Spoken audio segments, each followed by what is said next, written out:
magacaygu waa Cabdiqaadir Cabdi Dilxu waxaan hees dareen la wadaagay degmada Axmed Jab marka heestan hadda qaaday waxay tahay anigu qosayso dareenkayga marka qofkii dhalinyarada wax dareema uu dareemi kara qof walba dhibkiisa uu ka turjumi kara ma dhawaan dhacda waxay u dhacday 2009 bishii 6/25 bay ugu dhacday wallahi kulli ba waxay ii daliishadeen ayaga baa ogaayay anigu inaan dhalinyarada baan iska ardaya oo markaas xaafadiisa jooga halka degmada Daynil laban deganaa laakiin waxa ka bari jiray degmadan oo hawlwadaag waxaan rabaa inaan Cabdiqaadir Sacmar asasiisan dhamaantiinba Instagram-kaygu igala soo xiriiray markaan arkay gacantiisii midig iyo gacantiisii iyo lugtiisii bidix oo markaan qiirooday iyo markii aan dareemay inaan xamar ay u baahan tahay nabad iyo nolol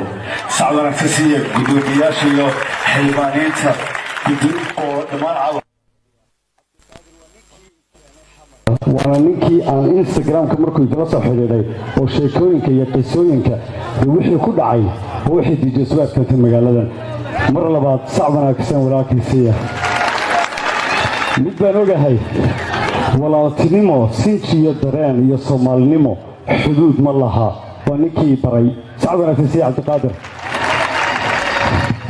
awana heestii qaadaya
waxaan ku soo dhaweynayaa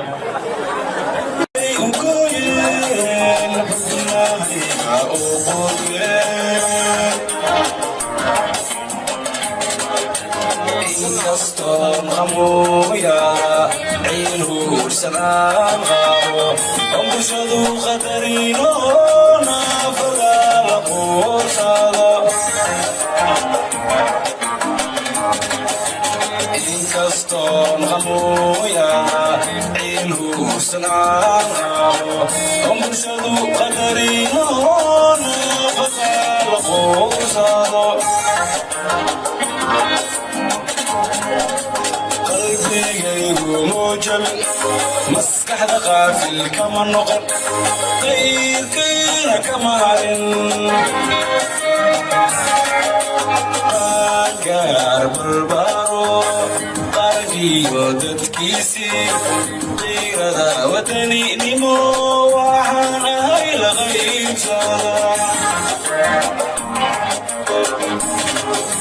قلبي غير موجل مسكح غافل كما نغل غير كينا كما قارب البارو قارنكي وتتكيسي غير ذا ودني نمو وحانا هاي لغيب